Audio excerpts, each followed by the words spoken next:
ఇక Paris Olympics లో participate చేసిన అథ్లీట్స్ తో ప్రధాని నరేంద్ర మోదీ ఇంటరాక్ట్ అవుతున్నారు. ఆయన మాట్లాడుతున్నారు. లైవ్ చూస్తున్నాం. बहुत छोटी आयु के हैं, आप सभी बहुत युवा है, आपके पास बहुत समय है, बहुत ऊर्जा है।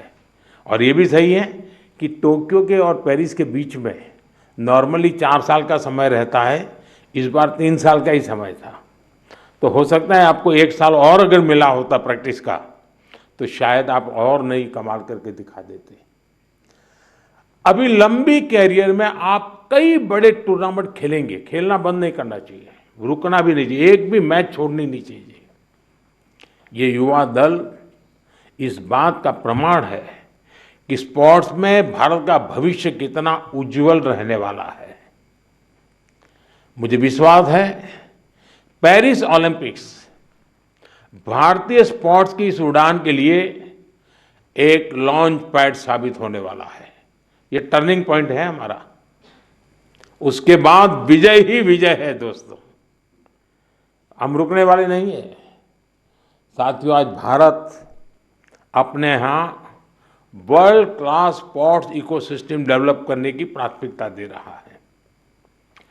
ग्रासरूट से आने वाले खिलाड़ियों को उनको तराशना ये बहुत जरूरी है।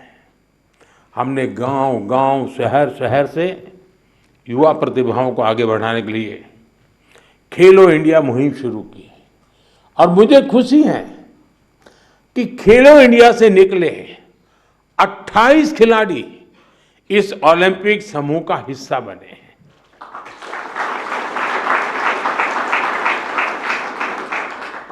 अमन है, अनंतजीत है, धीरज है, सर्वजोत है, इन सब ने खेलो इंडिया एथलीट के रूप में अपनी जर्नी शुरू की थी।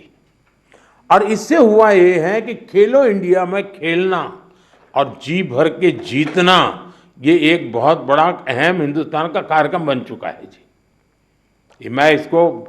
मैं मानता हूं मैं खेलो इंडिया को और तवज्जो देनी है और ताकत देनी है, उसी में से हमें अच्छे नए है। आपकी तरह ही खेलो इंडिया एथलीट्स की एक बड़ी फौज देश के लिए तैयार हो रही है। हमारे खिलाड़ियों को सुविधाओं और संसाधनों की कमी न पड़े, ट्रेनिंग में दिक्कत ना आए, इसके लिए बजट भी लगातार बढ़ाया जा रहा है। सबको पता है कि किसी भी खिलाड़ी के लिए ज्यादा से ज्यादा कंपटीशन में हिस्सा लेना कितना आवश्यक है। मुझे संतोष है कि ओलंपिक्स के पहले आपको अनेकों इंटरनेशनल कंपटीशन का एक्सपोजर मिला है।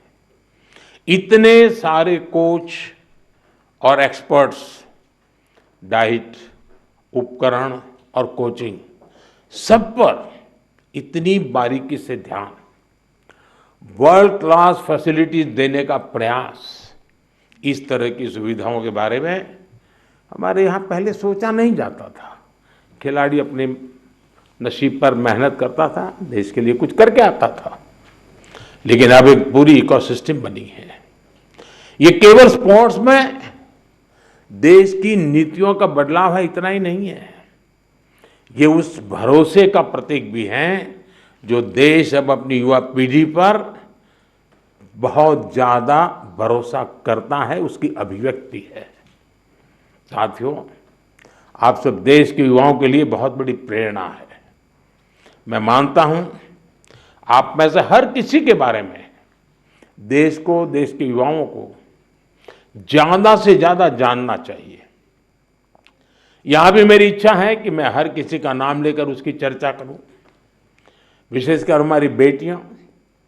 पिछली बार की तरह इस बार भी बेटियों ने ही ओलंपिक में भारत की जीत का श्री गणेश किया है। मनु को जिस तरह पिछली बार तकनीकी कारणों से निराश होना पड़ा था, फिर उन्होंने जो वापसी की, अंकिता ने जिस तरह सीजन का अपना सर्वश्रेष्ठ प्रदर्शन किया, मनिका बत्रा और श्रीजा अकुला ने भी सबका ध्यान खींचा है।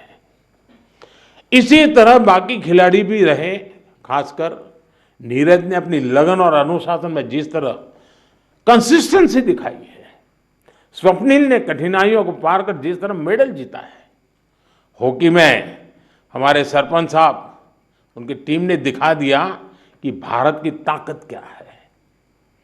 पीआर श्रीजेश ने ये बता दिया कि द बॉल क्यों है। जो मेडल जीता या जो एक पॉइंट या कुछ सेकंड से चूका, उस सब ने एक ही संकल्प दोहराया, ये सिलसिला